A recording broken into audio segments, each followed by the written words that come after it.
Olá, pessoal, bom dia. Olá, bom dia. Golpista é presa quando tentava roubar R$270 mil da conta de uma idosa.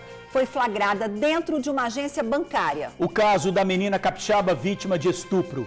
Não bastasse a dor que a criança viveu, há denúncias de violação ao sigilo da identidade do procedimento feito. O Conselho Regional de Medicina do Estado vai investigar possível vazamento de informações do prontuário da menina em hospitais de Vitória e Recife. A criança vai ganhar novo nome e endereço. Avenidas movimentadas viraram pistas de manobras arriscadas. Além do perigo, as motos fazem barulho insuportável. Partiram para o roubo no ponto de ônibus. O carro quebrou. Os bandidos empurraram o veículo e mesmo com o carro pifado, conseguiram assaltar quem esperava o ônibus. Você está enfrentando problema com o filho que passa o dia grudado no videogame, no celular?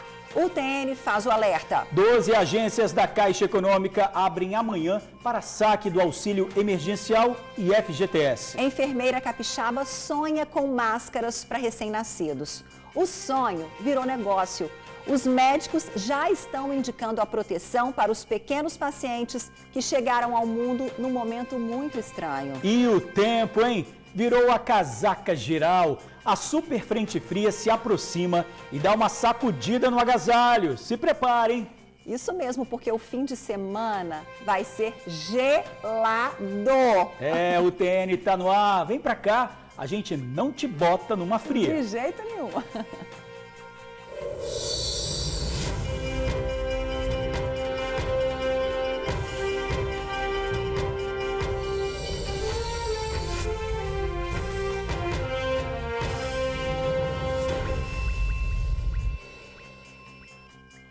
Golpista de 47 anos é presa em flagrante. Ela tentava fazer 3 transferências bancárias num total de R$270 mil. E a trambiqueira tinha um alvo, pessoas idosas. Suzy Faria traz as informações ao vivo pra gente. Bom dia para você, Suzy. Bom dia, Ingrid. Bom dia, Jorge. É isso mesmo. O golpe tem como base o Distrito Federal. As pessoas da quadrilha que atuam lá contratam, vejam só, pagam até um percentual, pessoas de outros estados para aplicar esse golpe. Elas viajam para estados diferentes de origem e acabam fazendo essas pessoas, as vítimas, na maioria idosos, no golpe. Ontem, a agência bancária avisou a Delegacia de Defraudações sobre uma pessoa que estava tentando transferir R$270 mil de uma conta originária no Rio Grande do Sul. Isso chamou a atenção da agência, que avisou a polícia. Rapidamente os policiais foram lá e conseguiram pegar essa mulher no flagra. Quem vai explicar melhor para a gente esse golpe é o delegado Douglas Vieira, que está aqui ao meu lado e é chefe da Delegacia de Defraudações. Delegado, explica melhor. Esse golpe tem como base o Distrito Federal, mas abrange praticamente o país inteiro, né? Detalha pra gente o que é isso. Trata-se, durante as investigações, nós percebemos que trata-se de uma organização criminosa. A base é no Distrito Federal.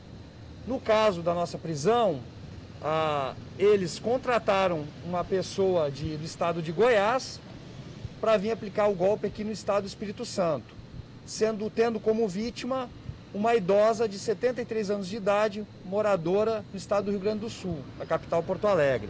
Uhum. E essa senhora sequer sabia o que estava acontecendo, né? Por que ela caiu nesse golpe? Muito provavelmente, o modus operandi dessa organização é ligar para eventuais vítimas, se fazendo passar por um atendente do banco. Por intermédio dessa ligação, eles conseguem os dados pessoais das vítimas, as informações bancárias. De posse de tudo isso, eles falsificam a carteira de identidade da vítima, solicitam uma segunda via do cartão bancário dela, então eles se deslocam para um outro estado e fazem ou tentam fazer as transferências em contas diversas. Agora, uma coisa que o delegado falou, e é muito importante, é que são escolhidos sempre idosos.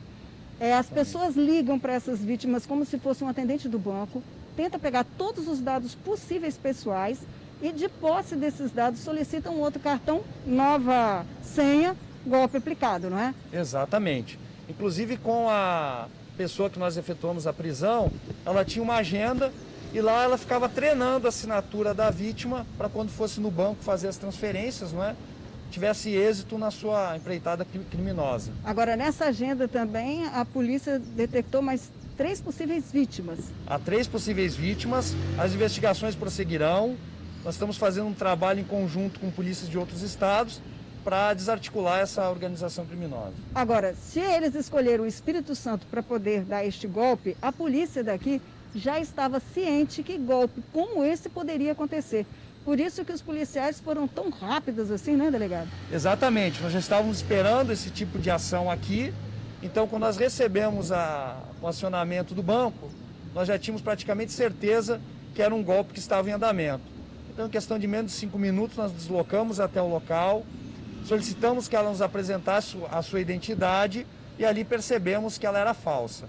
Posteriormente, na delegacia, por conta do seu interrogatório, ela revelou seu verdadeiro nome, disse que veio do estado de Goiás e que foi contratada por um desconhecido e receberia 15% sobre cada transação realizada. Essa versão de que ela não conhecia a pessoa que a contratou, nós não acreditamos. E um detalhe aí, que o delegado tinha nos contado antes, durante a coletiva.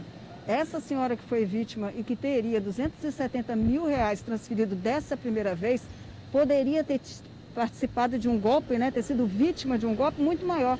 É que na conta dessa senhora tinha quase R$1 milhão. Se a primeira transferência desse certo, outras poderiam acontecer, não é isso? Exatamente. Esse era o intuito dessa organização criminosa. Eles vão fazendo o saque aos poucos para não levantar suspeitos. Então, quer dizer, delegado, que essa quadrilha pode ter escolhido o Espírito Santo em um outro momento para poder fazer esse tipo de golpe? Pode, é possível. Por isso é importante, eu faço uma ressalva, para que o cidadão, sendo vítima, vá até a delegacia mais próxima, se dirija à DEFA, registre o boletim de ocorrência. Hoje o crime de estelionato ele exige representação da vítima para que nós possamos, a partir daí, desencadear as investigações. Então é muito importante registrar o boletim, manifestar o desejo de representação, para que nós possamos ir, aos poucos, desarticulando essas quadrilhas, essas associações criminosas. O delegado João Francisco Filho, que é chefe da DEIC, ele também explicou durante a coletiva um fato muito importante. Mesmo, Ingrid e George, que as pessoas tenham apenas sido contactadas, mesmo que elas não tenham caído no golpe, não tenham passado dado nenhum, é importante fazer o registro dessa tentativa, não é isso, delegado? Exatamente, para que nós possamos fazer um monitoramento, angariar elementos de informação para demonstrar para o Ministério Público, o Poder Judiciário, que se trata de uma organização criminosa. Isso nos auxilia muito, é muito utilizado. Então, daí a importância de formalizar o registro. E ela age no país inteiro, como o senhor falou, né? Tem como base o Distrito Federal, mas vai acionando pessoas em todo o país. Exatamente. Para dificultar essa investigação. Exatamente.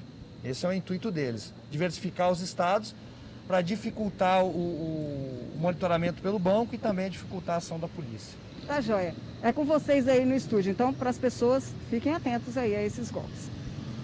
Isso mesmo, Suzy, sempre atentos porque é trambiqueiro de tudo que é jeito, né? Muito obrigada pela participação, agradeço também ao delegado. Na Serra, um padre foi confundido com um bandido e teve o carro atingido por tiros. Ele ainda foi perseguido por mais de 20 quilômetros e tudo não passou de um mal-entendido. O soldado que atirou viu o carro em baixa velocidade e os ocupantes não pararam. Por isso, achou que eram bandidos. É que há poucos dias, no mesmo local, o soldado sofreu uma tentativa de assassinato. O caso foi parar na Delegacia de Homicídios e Proteção à Pessoa da Serra. Tudo não teria passado de um grande mal-entendido. Em depoimento à polícia, o padre relatou que após a missa saiu da igreja em bairro de Fátima para lanchar. Escolheu uma lanchonete no bairro das Laranjeiras, na região da Grande Jacaraípe, por ter amigos na região. Em seguida, o padre e um amigo que estava com ele decidiram tomar um açaí na rua Timbiras, ainda em bairro das Laranjeiras. O policial militar, que mora na mesma rua, relatou que estava chegando do supermercado com a esposa, que viu o carro do padre, mas que por não saber quem estava dentro do veículo, teve a sensação de estar sendo monitorado. Ele pediu que a esposa entrasse na residência. Em seguida, começou a acompanhar o carro, até então suspeito. O mesmo policial, 3 dias antes, sofreu um atentado onde 5 criminosos armaram uma emboscada em frente à casa dele. Houve troca de tiros e os 5 foram presos. Ainda com receio pelo fato do início da semana, o policial seguiu o carro do padre até conseguir conter o veículo e dar ordem de parada. Segundo o policial, os 2 ocupantes do Onix levantaram as mãos e se identificaram. O padre relatou que também achava estar correndo risco e, durante o trajeto, chegou a acionar a polícia por acreditar que seria vítima de um assalto. Apesar do boletim de ocorrência dizer que o policial militar efetuou 4 disparos contra o carro do padre, o PM afirma não ter atirado. Ambos não quiseram gravar entrevista e juntos procuraram a polícia para esclarecer a história. Pois é, gente, segundo a Polícia Civil, o padre e o soldado foram ouvidos e liberados. E o caso segue sob investigação. Agora a gente fala do perigo sobre 2 rodas. Motociclistas têm sido flagrados em manobras arriscadas e disputando rachas em avenidas movimentadas de Vitória e Vila Velha. Pois é, além do perigo, os moradores estão sofrendo com o barulho insuportável das motos acelerando. Você consegue dormir com um barulho desses? As motocicletas passam a toda velocidade pela Avenida Dante Michelini, em Vitória. Neste outro vídeo, o ângulo é de quem está na praia. Os registros foram feitos essa semana por este empresário. No dia das filmagens, a madrugada foi ensurdecedora. Então, nesse dia, eu estava na sala vendo o jornal e a primeira passagem deles foram no sentido Jardim Camburi para o Shopping Vitória. Minutos depois, eles já retornaram e aí eu saí da sala, fui até a varanda para ver e fiz a filmagem para registrar a alta velocidade dessas motos na Avenida Dante Michelini. Inclusive, nesse dia, tanto de moto como de carro foram até as 3 horas da manhã. E não é de hoje o problema. O Fabrício mora na região há mais de 10 anos. Já ligou para a guarda, para a polícia, nada dá jeito. Várias vezes eu já liguei sim para o 190, inclusive na madrugada, informando esse tipo de situação na Dante Michelini, dizendo que tem carros fazendo pega. Às vezes a gente consegue ver até modelo e cor e passa. Mas assim, eu não vejo posteriormente a viatura vir averiguar a situação. E respondendo a pergunta que eu fiz no início, o empresário até tenta dormir com todo esse barulho. Você não dorme, não consegue dormir, porque o barulho é tão grande, tão alto, que a impressão que tem que está passando dentro do apartamento da gente. Mas esse tipo de situação não se limita só aqui na Dante Michelini, aqui na capital, não. É só a gente passar pela Terceira Ponte e ir lá para Vila Velha, mais precisamente em Itapuã. Inclusive você vai ver vídeos agora de situações similares que foram flagradas pelos nossos telespectadores. Dá só uma olhada. Olha esse comboio no município Canela Verde. São milhares de motociclistas. Eles passam buzinando, acelerando e tem um detalhe, a 1h da manhã. Todas as noites, quase todas as noites, acontece isso aí. Buzinando, acelerando. Neste outro flagrante, os motociclistas fazem a concentração em um posto de gasolina. Na realidade, é aglomeração, né? É uma sinfonia infernal de motores.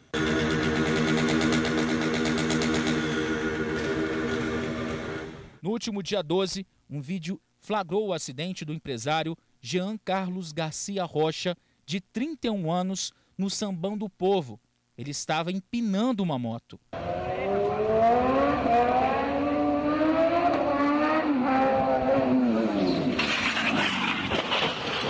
Matou o cara, meu Deus. Na ocasião, o empresário foi internado, passou por uma cirurgia, mas quando ia ter alta, no início dessa semana, na terça-feira, teve uma embolia pulmonar e morreu. Seja na capital, em Vila Velha, parece que os rachas e também a exibição de manobras perigosas em 2 rodas virou moda. Só que isso é uma moda perigosa, criminosa, que acaba com o sossego de alguns. E pode até terminar em morte.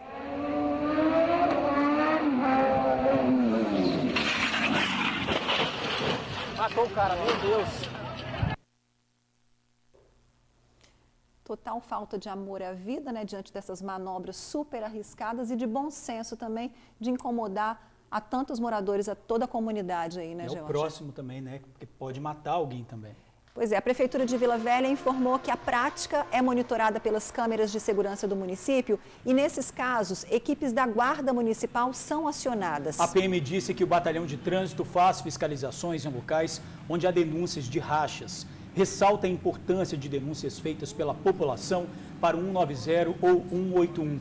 Vale lembrar que fazer malabarismo com motos é infração gravíssima, podendo gerar a suspensão do direito de pilotar. Já está no Espírito Santo o material genético que pode comprovar se foi mesmo o tio que engravidou a sobrinha durante estupro. O resultado da análise deve sair nos próximos dias e será enviado ao Ministério Público Estadual. A menina vai ganhar nova identidade e novo endereço. O exame de DNA do feto já está no Espírito Santo. Ele será comparado ao material coletado do tio da menina, acusado de abusar sexualmente da criança há 4 anos. O acusado está preso. A criança segue agora sob os cuidados do Programa de Proteção a Vítimas de Violência. Ela terá uma nova identidade e também um novo endereço. O aluguel será pago pelo governo do estado. A equipe técnica compreendeu que seria melhor ela se encaixar no programa de vítimas e testemunhas do Provita, né? Já que ela continua viva e os familiares poderiam ingressar junto com ela. Apesar do Provita ser um programa para pessoas maiores de 18 anos, a menina de 10 anos e a família dela foram inclusos especificamente nesse programa do governo por conta das ameaças que vem sofrendo depois da decisão judicial que deu direito à criança de realizar o aborto de forma legal. O Provita, ele atende as vítimas, testemunhas, pessoas que sobrevivem, né, a alguns crimes, mas que eles estejam com a integridade física ou a própria vida ameaçados. Depois que informações sobre o caso vazaram nas mídias sociais, a menina e a família foram alvo de ameaças de grupos extremistas e tiveram inclusive a casa invadida por pessoas contrárias ao aborto. De acordo com o Ministério Público Estadual, entre os invasores estava Pedro Teodoro, político filiado ao PSL de São Mateus. Hoje, o Ministério Público Estadual entrou com uma ação contra o político, que além de invadir a casa dos familiares da menina, ainda teria divulgado o nome dela em redes sociais. O MP quer que Pedro pague uma quantia de R$300 mil por danos morais. Para a polícia, Pedro afirmou que vazou informações da criança sob orientação de Sara Giromini, a Sara Winter. A extremista também é investigada pelo Ministério Público.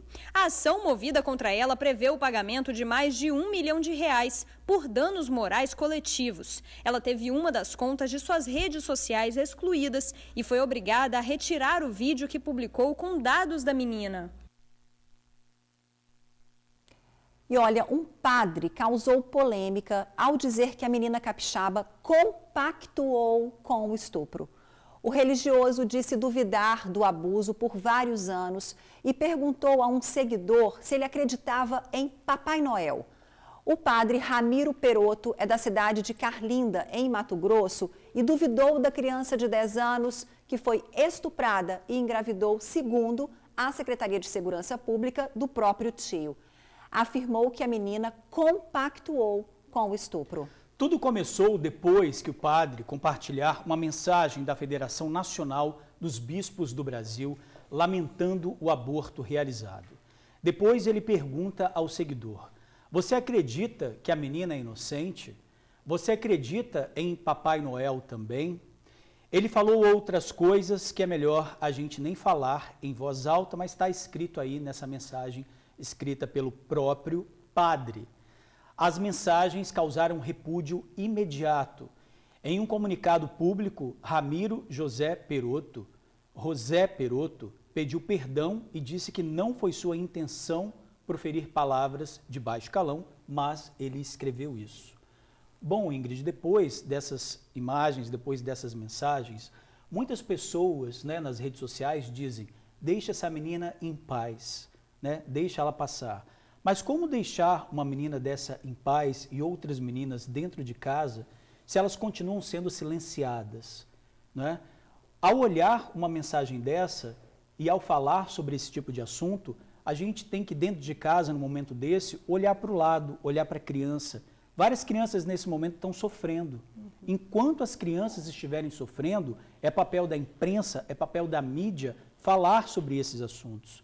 E falar sobre esses assuntos não é expor a criança, é alertar aos pais, alertar os vizinhos, que nesse momento há crianças sofrendo do lado deles. E elas precisam do nosso apoio, elas precisam da nossa denúncia para que isso não continue, para que essa violência ela não se estenda e fique como essa criança 4 anos. Como que um padre fala que a criança aceitou isso? A gente sabe que a criança recebe ameaças. Essa criança recebeu a ameaça de perder a avó dela. Né? Esse provável tio ameaçou de matar a avó dela. Então a criança como vai aceitar isso? É verdade. E é assim, a gente não pode generalizar de forma alguma, julgar muito menos, né? Porque essa criança já foi vítima de muitos julgamentos, então não cabe a nós julgarmos, né? Mas o que a gente espera, e nem generalizar todos os religiosos de forma alguma, esse padre é um ser humano como qualquer outro, nós erramos nas palavras, às vezes no que a gente escreve também, mas o que a gente espera aí de um padre, de uma pessoa que está ali, né, que a gente entende que está mais próxima aí, né, da religião, é o acolhimento mesmo, acolhimento, menos julgamento, é a proteção. É isso que a gente espera. E paz para essa menina e para tantos outros aí que estão sofrendo. Olha, a pandemia do coronavírus fez com que as crianças e adolescentes ficassem praticamente o dia inteiro dentro de casa. Então, para passar o tempo, o celular e o videogame se tornaram grandes aliados. Mas é aí que está o problema. Pesquisas mostram que aumentou e muito o número de viciados em jogos eletrônicos. E esse excesso pode trazer consequências na vida adulta. Para isso não acontecer, algumas dicas podem te ajudar. Veja aí na reportagem. Presta atenção nessa turma. Maria Luísa, de 4 anos, Bernardo, de 5 e Maria Júlia, de 7 anos. Quer deixar essa turminha quietinha? É só dar um celular. A Júlia se amarra. Porque é mais legal e tem jogo. A mãe bolou um esquema super interessante. Ela faz um rodízio para o uso do celular e do videogame também. Normalmente eu deixo um celular, aí eu deixo 30 minutos cada um. E aí meu celular desperta, eles vão usando e esse tempo fica durante 3 horas. Que aí dá 1 hora para cada um mais ou menos. Para não ficar 1 hora direta, eu vou fazendo esse rodízio de 30 minutos cada um. E a Júlia sabe muito bem o motivo pelo qual a mamãe pega no pé. Por causa que senão vai ficar viciado. É exatamente isso. Aí tem que ter o tempo para estudar também, né? E sem reclamar. Tá certo que segurar a meninada em casa nessa pandemia há mais ou menos 6 meses tem sido um desafio enorme para os pais. Claro que tem a hora dos jogos, da brincadeira, da diversão. Mas também tem a hora mais séria de todas, a hora mais importante, a hora de estudar. No caso dos mais novinhos, a pintura faz parte das atividades escolares, treina a coordenação motora. Já na casa da Jaqueline, o filhão de 10 anos, o Enzo, vive no videogame. Ela fica preocupada com isso, mas também sabe que essa acaba sendo uma consequência da quarentena. Esse período de pandemia, a vida virtual deles aumentou 100%, sem dúvida. Antes eles mantinham a rotina de escola, projeto, e hoje, infelizmente, diante da nossa realidade, estamos tendo que fazer tudo virtualmente. Essa psicóloga fala sobre outras opções de lazer que podem diminuir aos poucos as horas que os filhos passam nos videogames. Como os jogos de tabuleiro, como desenhar, ler livros, passear, caminhar, fazer esportes, quebra-cabeça, a dedonha, jogos antigos, né, que não usem tecnologia, também é possível. Alguns aplicativos podem até ajudar os pais nessa situação. Tem aplicativos que você pode baixar no celular dos pais e no celular da criança que consegue limitar a quantidade de uso diário. E aí quando dá aquele limite, o celular da criança bloqueia. Muito bem. A quarentena é difícil, a gente sabe disso. Mas também não pode exagerar no uso dos aparelhos eletrônicos. Né, Júlia? Tem medo de ficar viciada? Não, é vovó que tem medo de ficar viciada. O que ela fala? Ela fala que não pode ficar jogando o dia todo, porque senão eu não fico querendo comer e nem brincar. O problema não é meu não, é da minha avó, né? Adorei essa resposta. Gente, eu não tenho medo nenhum, quem tem medo é minha avó. Pois é, Maria Júlia, tem que ouvir a vovó mesmo, tá bom? Brincar no celular pode, mas, claro, sem excesso. Espero que o Tomás, meu filho de 17 anos, esteja assistindo também, porque, ó, vício em videogame é lá em casa também. Heitor também, meu sobrinho. Tá vendo, ó? 5 anos, tem que prestar atenção. Então tem que ouvir papai, mamãe, titio, vovó, viu? Olha, vamos mudar de assunto. Sem sossego, moradores de condomínios da Praia da Baleia, na Serra, perderam as contas do número de assaltos. É tanto prejuízo que, para se ter uma ideia, ninguém mais fica no ponto de ônibus. Quando o coletivo chega, trabalhadores saem disparados de dentro do condomínio para conseguir embarcar. Os bandidos são tão cara de pau que no último assalto eles renderam uma mulher no ponto de ônibus. E o veículo usado no roubo deu defeito. Os criminosos ainda tiveram tempo de empurrar o carro e fugir. O carro de cor prata se aproxima do ponto de ônibus e para. O suspeito que dirigia o veículo sai e vai em direção ao ponto. A imagem não mostra, mas ele assalta uma mulher. O curioso é que ao voltar para o carro e na hora de dar ignição, o veículo morre e não pega. O comparsa que está no carona sai e é obrigado a empurrar o carro. Ele tem até um pouco de dificuldade para fazer isso. Mas depois de um certo trajeto percorrido, o motorista consegue dar partida no veículo e os dois fogem. O local do crime fica em frente a esse condomínio no bairro Praia da Baleia, na Serra. O assalto aconteceu no último sábado, mais ou menos às 6:50 da manhã. A mulher, moradora do condomínio, estava sozinha no ponto de ônibus. Os criminosos levaram o celular dela e uma quantia em dinheiro. Foi moradora de um dos condomínios, ela foi sair, foi para o ponto de ônibus sozinha, que é um costume que a maioria não faz, ficar sozinha no ponto, devido à quantidade de assalto. E ela chegou no ponto, o carro já encostou e já assaltou ela. Levou o celular e levou uma quantia em dinheiro. O síndico ressalta que no local existem 4 condomínios, um do lado do outro, e que tem cerca de 4.000 moradores.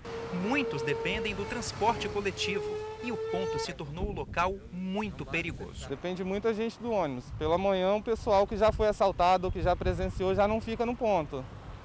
Você olha o ponto vazio e você vê a frente do condomínio cheia, porque se acontecer alguma coisa, eles correm de volta para dentro do condomínio. Inclusive moradores de outros condomínios, a gente deixa ali o portão aberto ali, porque sabe se acontecer alguma coisa, o primeiro lugar que eles vão correr para dentro do condomínio. Dessa forma, os moradores sentem medo de sair devido à ousadia dos criminosos. Tenho notado que quando o ponto está cheio, o meliante ele não vai vir agir com uma multidão de gente, ele espera a oportunidade. Aí quando passa um ônibus que carrega a multidão que está no ponto, aí ele aproveita de um ou dois que está e chega, né, ao ponto de praticar o assalto e não tem uma segurança maior aqui no local. Se precisar chamar, vai ser através do telefone. E se chamar via telefone, às vezes a polícia pode vir, pode não vir. Realmente a gente se sente acunhado no caso, porque a gente está correndo risco, né? E risco de vida também, porque pode ter um tiroteio. Desde 2012, quando foi implantado esse condomínio, final de 2011 para 2012, a gente vem pedindo algumas ações aqui, mas pouca coisa aconteceu. A polícia de vez em quando faz blitz aqui na via, porque é uma via rápida, né, e leva a vários acessos a vários bairros.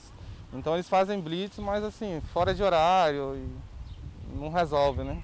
Seria algo mais efetivo, uma guarita, câmera de vigilância, melhorar a iluminação, que a iluminação é deficiente. Esse ponto ele só tem iluminação noturna porque foi a gente que instalou, porque não tem iluminação no ponto, era muito escuro. Tem as câmeras. E câmera de vigilância que não tem nenhuma aqui, né? A não ser do condomínio. Fala sério se tem condições essa falta de sossego dos moradores. Essa correria para pegar o ônibus é humilhante demais, né não? Sem contar o tempo que bandido tem para empurrar o carro com defeito e fugir. Bom, apesar dos relatos, a PM diz que faz abordagens frequentes no bairro. No entanto, fala também que o número de acionamentos via 190 no bairro é pequeno. Então, pede que a comunidade ligue para o CIODES para que novas ações de segurança sejam implantadas ali na região. Nossa, surreal essa imagem, né? Sério, Quebrou gente? o carro e ainda tem que empurrar o carro. Olha, ainda em Vila Velha, agora vamos falar do reforço na segurança do bairro Itapuã. A Guarda Municipal montou uma base no bairro. Isso porque os assaltos na região estão deixando os moradores preocupados. O Felipe Chicarino está lá e traz as informações ao vivo para a gente. Ei, Felipe, boa tarde para você.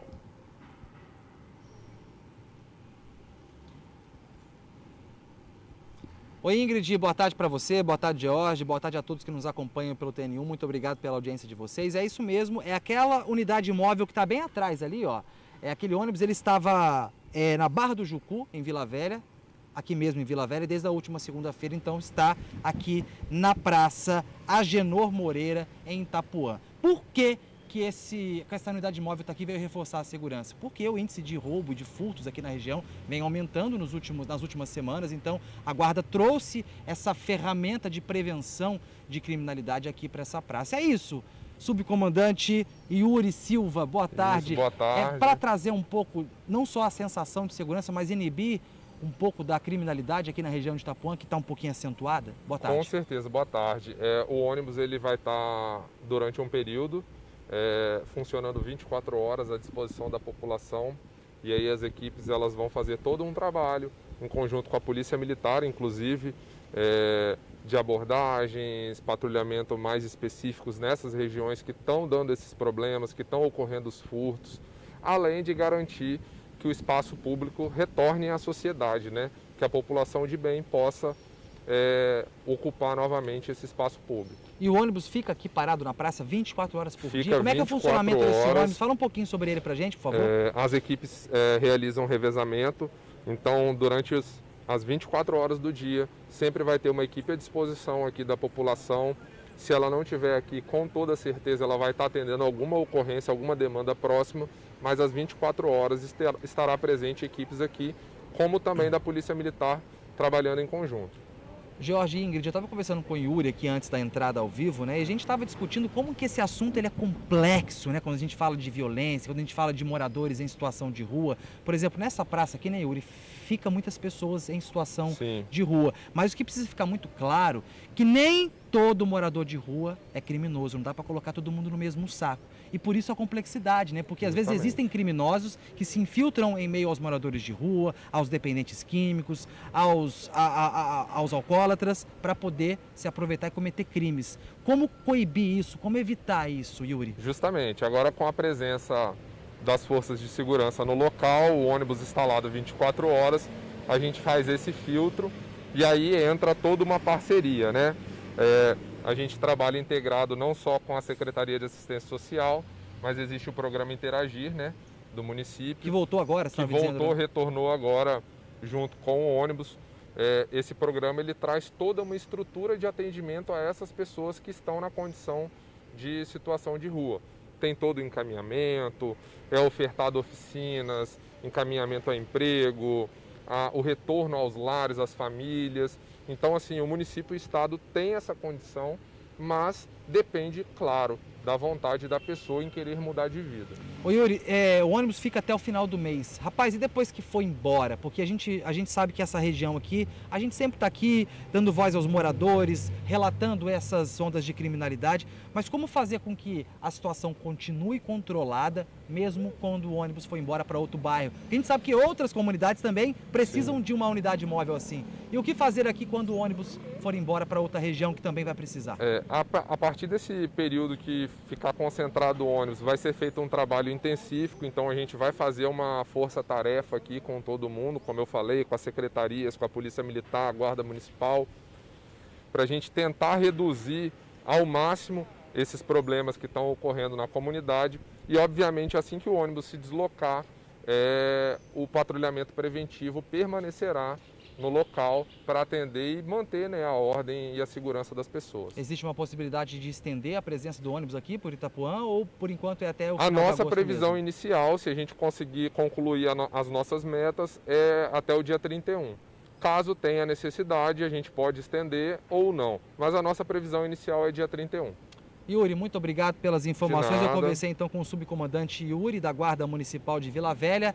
Ingrid e George, eu volto com vocês para o pessoal de Itapuã, então, para essa região aqui. Esta unidade móvel da Guarda Municipal de Vila Velha fica no bairro até o dia 31 de agosto.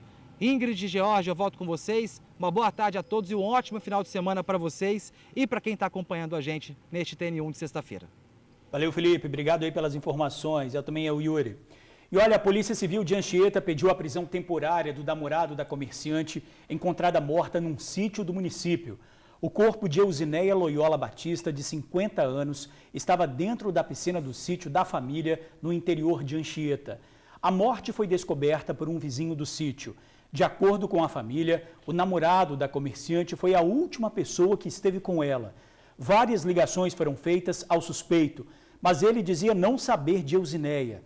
Ainda disse que ajudaria nas buscas. A polícia então pediu a prisão temporária do suspeito para a investigação. O delegado espera a decisão da Justiça.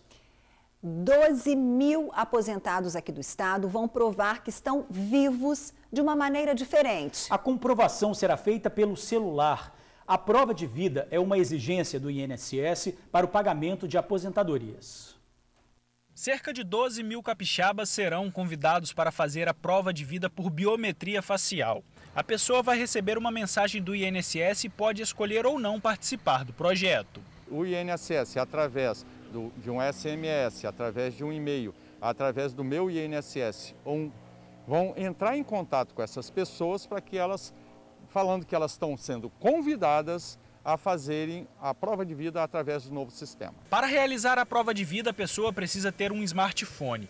Isso porque o processo é feito dentro de 2 aplicativos. São eles, o Meu INSS e o meugov.br. O procedimento será da seguinte forma: dentro do aplicativo meugov.br, a pessoa vai seguir algumas orientações para tirar fotos, como por exemplo, virando a cabeça para a direita ou virando para a esquerda, de olhos fechados ou até mesmo sorrindo.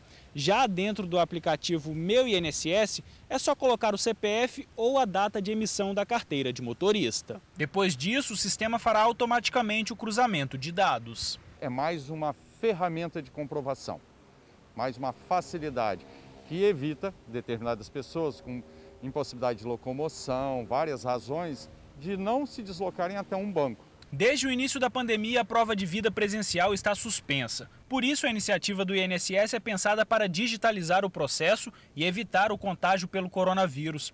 Quem não for convidado ou não tiver como fazer o procedimento digital, vai precisar esperar pelo retorno da prova presencial, que acontece nas agências bancárias. Está suspenso, nenhum benefício está sendo cessado por falta de prova de vida. A prova de vida por biometria terá a validade de 1 ano. O INSS espera atender todos os beneficiários até o final de 2020. Para ter certeza que o contato realmente é do INSS, a mensagem de convite será enviada pelo número 280-41. Pessoal, imagina só a situação. Você inaugura uma loja e em uma semana de funcionamento, todos os produtos são levados por criminosos. Foi exatamente isso que aconteceu nessa loja de bicicleta que fica na Avenida Vitória. As imagens mostram o espaço cheio de bikes. Isso na semana passada, quando o estabelecimento foi inaugurado. Hoje pela manhã, ao chegar, o dono encontrou a loja completamente vazia. O empresário afirmou que os bandidos invadiram o local na madrugada e levaram 30 bicicletas, um prejuízo de R$40 mil. O empresário foi à Delegacia Regional de Vitória, onde registrou um boletim de ocorrência. Até agora, 6 bicicletas foram recuperadas. Poxa vida, né? Olha, se você não gosta de frio, meu amigo, só posso desejar uma coisinha para você: um bom cobertor. A super frente fria se aproxima e o tempo já virou a casaca por aqui. Prepara! Ô, Ingrid, vamos combinar outro ritmo, né? É da mesma cantora aí, ó. Tem aquela música assim, ó. Pá, pá, pá, pá, pá, pá, pá, pá. Vai precisar de muita música, né? Vai precisar. Vai de muita música aí para esquentar. Agora, outras estratégias. Você tem outras estratégias também? Tenho um chocolate quente, um cappuccino bem quentinho. Um café. Agora, café. Tem uma estratégia que um amigo do TN, o último a dar entrevista nessa matéria, que vai ser uma estratégia que a gente vai gostar e alguma galera ali também que está vendo vai gostar. Nossa, eu tô curiosíssima. Você também? Vamos ver? Você percebeu que o tempo virou, né? O céu hoje acordou meio mal-humorado, carrancudo e já dá para sentir o friozinho chegando. Pra gente que não é acostumado com frio é complicado, porque de uma hora para outra ele vira assim, esse dia fez esse sol que fez, e aí deu até para se bronzear um pouco, né? Mas vamos ver o que acontece na semana. Pois é, tem frio vindo por aí, viu? Previsão de chegada dessa frente fria para hoje à noite, final da noite mais ou menos, ou então no máximo até amanhã de manhã nesse sábado. Previsão de 15 graus aqui na Grande Vitória. O Hugo e eu estamos até aqui preparados aqui com o agasalho pronto, né, Hugo? Hugo é meteorologista do Incapé e vai explicar para a gente o motivo dessa frente fria tão forte, né, Hugo? Explica para a gente o motivo, por favor. Então, né, estamos aí no período do inverno, né, é muito comum a passagem dessas frentes frias. E essa massa de ar polar que vem passando pelo sul do Brasil, que tem causado aí, né, a formação de precipitação de neve na Serra Gaúcha e na Serra Catarinense, uma onda de frio que se estende por outras áreas da região sul, sudeste, se estendendo até o sul da região norte do Brasil. A tendência é que para os próximos dias essa frente deve avançar, né, chegando no Espírito Santo, né? De acordo com a análise da equipe de meteorologia do Incapé, a tendência é que no mais tardar, no final da noite de hoje, na madrugada de sábado, essa frente deve estar avançando, né, pelo território capixaba, o que vai provocar um aumento de nuvens e chuva, né, em todas as regiões do estado. Nessa mudança das condições meteorológicas também, dá de se observar justamente o aumento da força dos ventos, o que pode acabar ocasionando aí com ventos de intensidade moderada, forte, principalmente no trecho litorâneo, e também vai contribuir, né, para a questão da agitação marítima. Essa situação, né, num primeiro momento, em razão do aumento da cobertura de nuvens, as temperaturas máximas devem cair de forma significativa. Essa situação deve repetir ainda ao longo do domingo. Pois é, como nosso amigo Hugo falou, trata-se de uma massa de ar polar. E a previsão é que esse frio só vá nos deixar lá para segunda-feira. A partir da segunda-feira, já com o afastamento da frente em direção ao Espírito Santo, as nuvens já começam a se dissipar. E aí, justamente, né, associado a essa massa de ar polar e a grande perda de calor, né, no período da noite, a tendência é que as temperaturas mínimas já no começo da semana devem estar aí, né, já com temperaturas mínimas bastante amenas, né, justamente aí nessa expectativa, né, de temperaturas abaixo de 5 graus na região serrana e em torno aí de 14, 15 graus aqui na região metropolitana. Bom, como você sabe, na vida a gente tem que fazer do limão uma limonada, né? Então vamos dar um jeito de curtir esse frio nesse final de semana. Debaixo da coberta, lógico, né? Mas curtindo esse frio de uma forma mais prazerosa, digamos assim. O jeito é tirar o agasalho do guarda-roupa. Dá pra gente tomar um vinhozinho pra restabelecer. Aí sim. Aí, ó. Também, né? Nós falamos de cappuccino, nós falamos de chocolate quente, de cafezinho. Podemos falar de um vinhozinho também, com moderação. Nossa, aí, ó, viu? Tá aqui, ó. Pessoal, vamos ver como é que tá o tempo agora? Será que tá nevando? Ah, meu Deus. Não, no Brasil tá, no sul. Pois é, gente. Ó, a imagem agora é ao vivo da Avenida Beira-Mar em Vitória, com trânsito super tranquilo, não chove nesse momento. O dia segue nublado com vento bem frio, tá frio mesmo, hein? E amanhã a passagem da frente fria deixa o tempo instável, como disse o Hugo, em todo o Espírito Santo. Agora o trânsito na Reta da Penha que flui sem retenção. Na Grande Vitória, o sol aparece entre nuvens e chove em alguns momentos. Sábado, temperatura mínima de 18 e máxima de 23 graus. No domingo, fica ainda mais friozinho, mínima de 16 e máxima de 21 graus. Agora sim, na região serrana, que é a mais fria região aqui do Espírito Santo, o sol aparece entre nuvens e chove em alguns momentos. Nas áreas mais elevadas, mínima de 8 graus. Nossa. E máxima de 20 graus. No domingo chove em alguns momentos e as temperaturas não mudam muito. Mínima de 10 e máxima de 19 graus, mas pode mudar aí se realmente essa frente fria chegar bombando do jeito que chegou no sul, né? Não é? Vamos esperar.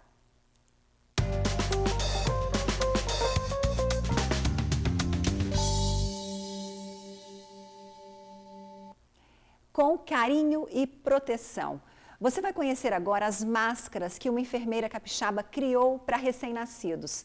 Deu tão certo que os médicos já oferecem o acessório para os pacientes que acabaram de chegar ao mundo. E estão chegando no momento em que se proteger do coronavírus é atitude obrigatória em qualquer idade.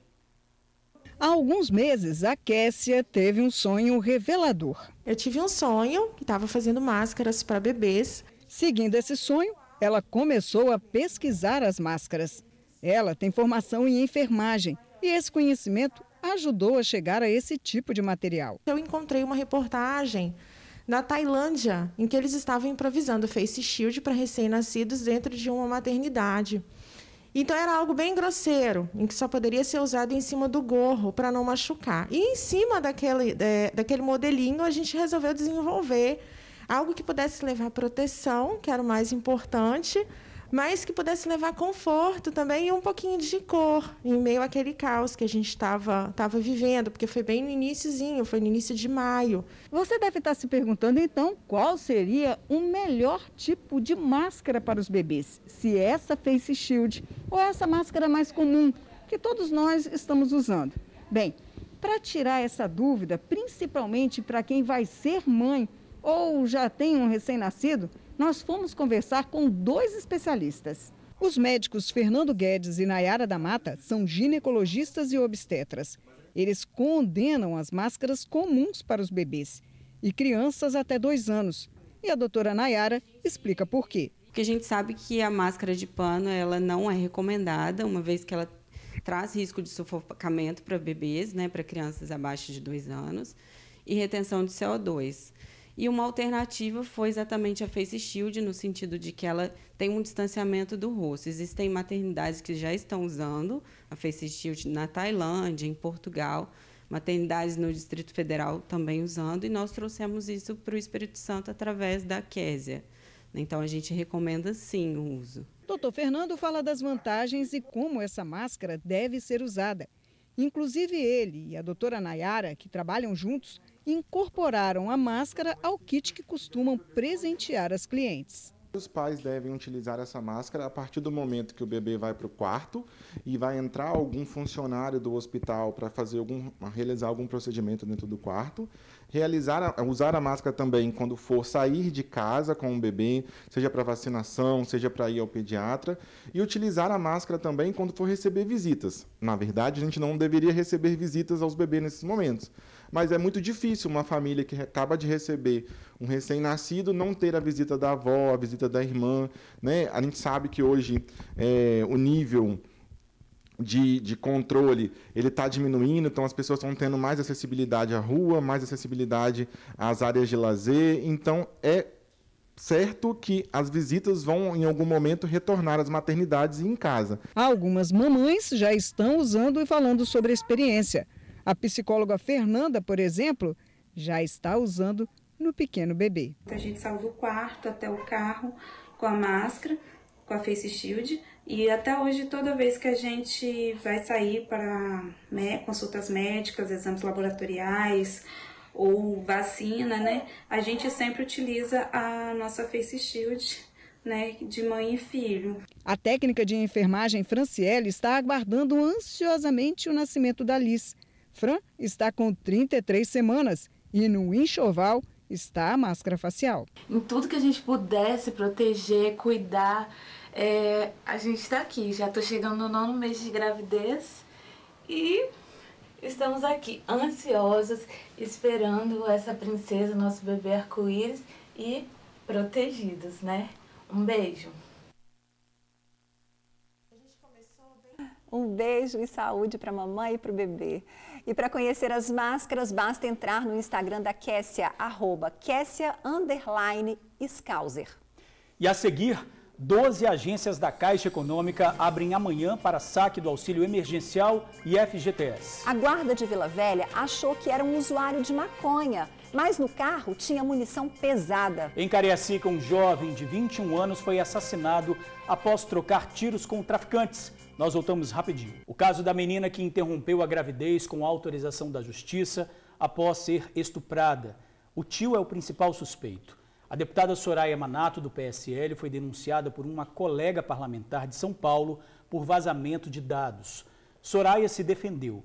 Apesar de ter confirmado que recebeu pelo WhatsApp pessoal laudos médicos da criança, enquanto estava internada no UCAM, ela afirma que não repassou as informações nem divulgou os dados pessoais na Câmara ou nas redes sociais. Alega que só falou do peso e da idade de gestação da criança.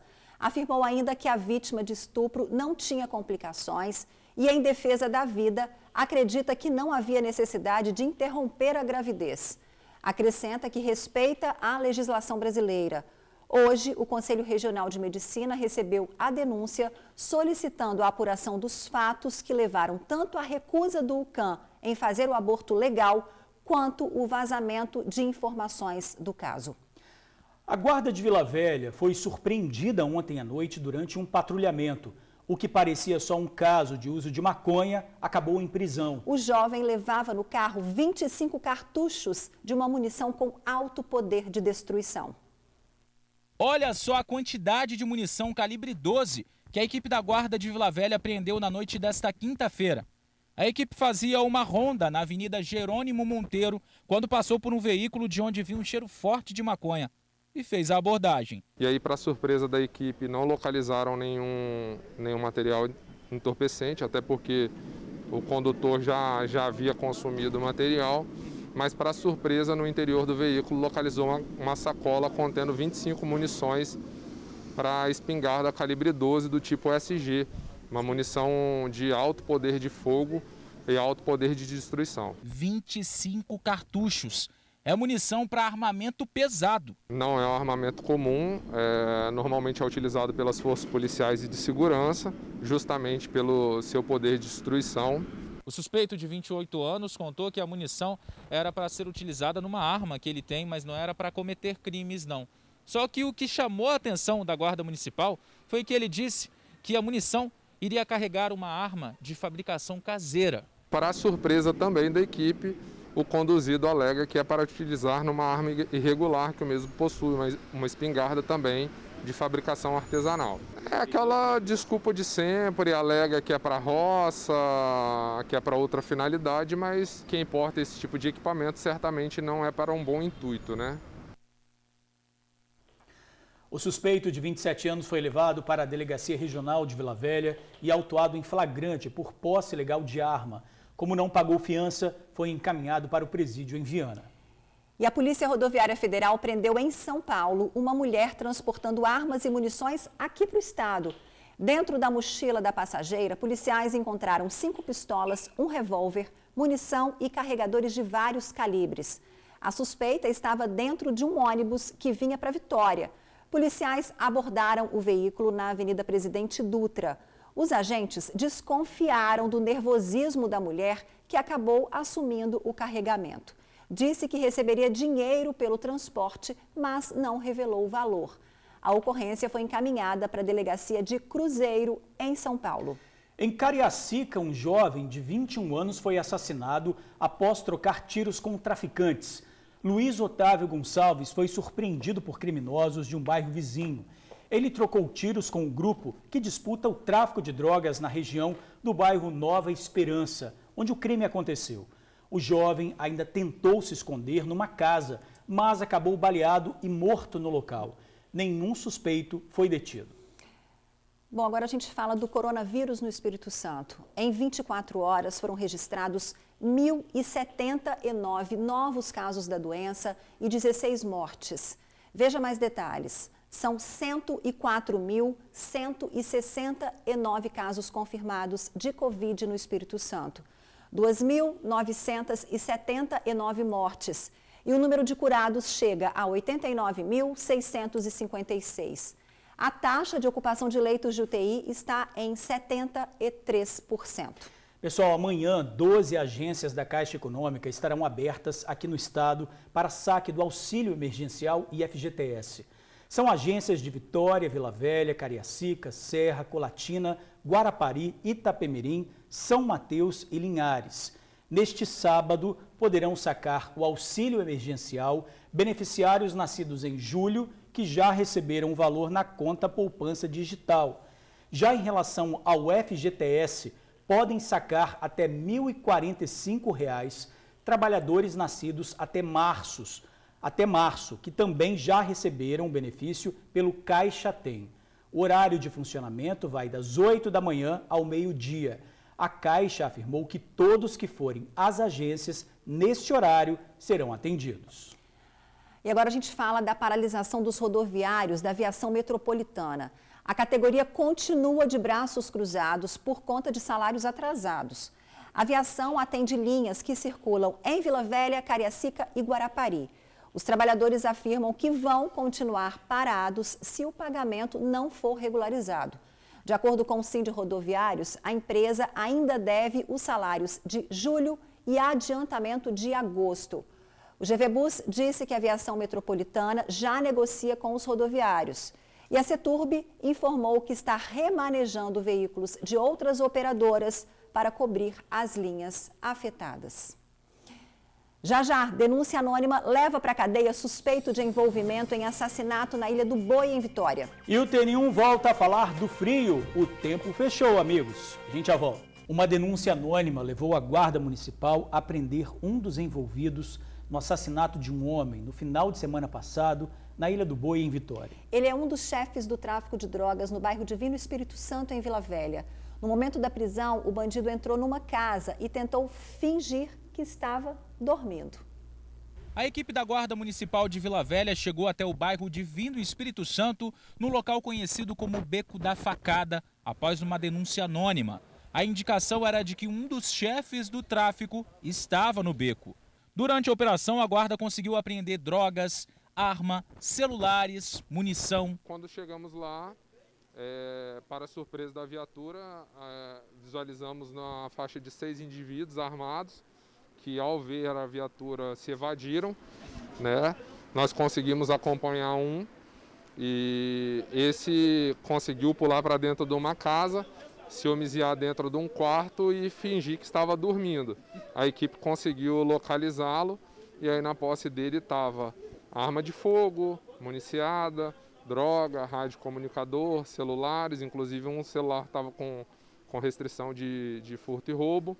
E aí, de posse disso, conduzimos e apresentamos à autoridade policial. O suspeito de 23 anos foi encaminhado aqui para o DPJ de Vila Velha e, segundo a Guarda Municipal, ele faz parte de um grupo criminoso que teria envolvimento com a morte de um homem que aconteceu no último final de semana na Ilha do Boi, em Vitória. A vítima teria acabado de sair da praia quando 2 homens em uma motocicleta passaram atirando.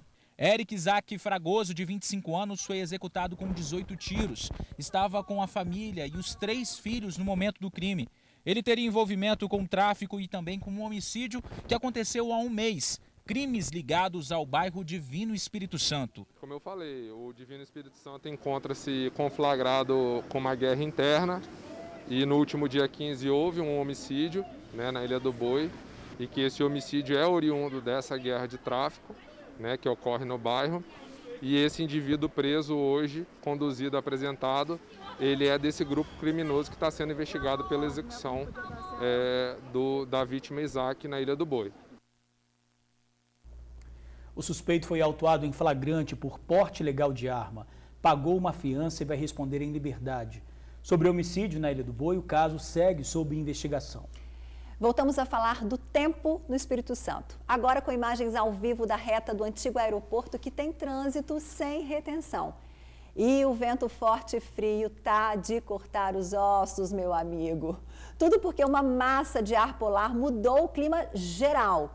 Amanhã, a passagem de uma frente fria deixa o tempo instável em todo o Espírito Santo. O sol aparece entre muitas nuvens e chove em alguns momentos em todo o estado. Vamos para onde agora? Vamos para a Avenida Dante Michelini, na praia de Camburi. As vias, super tranquilo por ali, hein? E a gente aproveita para te lembrar, não se esqueça do casaco. As temperaturas despencam em todas as regiões do estado. Em alguns momentos do dia, as rajadas de vento podem ser de forte intensidade, principalmente no litoral, região sul e Grande Vitória. O mar fica agitado com ondas de até 2 metros de altura e olha Gente, só a câmera. Olha só a câmera balançando. É um terremoto? Não, é um vento. É um vento, e que vento, preparem, hein? A previsão é que esse frio só vai nos deixar lá para segunda-feira. Então, se você pensa em subir as montanhas capixabas, vai enfrentar uma friaça daquelas. Preparem aí o casaco, o cobertor, tudo que tem direito. A temperatura mínima chega a 8 graus. E por hoje é só, se cuidem, aproveitem o fim de semana, como diz a minha mãe, com prudência sempre. Um beijo carinhoso para todos vocês. Todo dia que eu vou sair de casa, ela, Ingrid, prudência, minha filha, prudência sempre. Sabe o conselho. E é isso, ó. Beijo para vocês, até lá. Pois é, pode aproveitar, mas amanhã ligadinho aqui, estarei com vocês no TN1 no meu plantão, tá bom? Beijo para vocês, obrigado pela audiência dessa semana e até amanhã.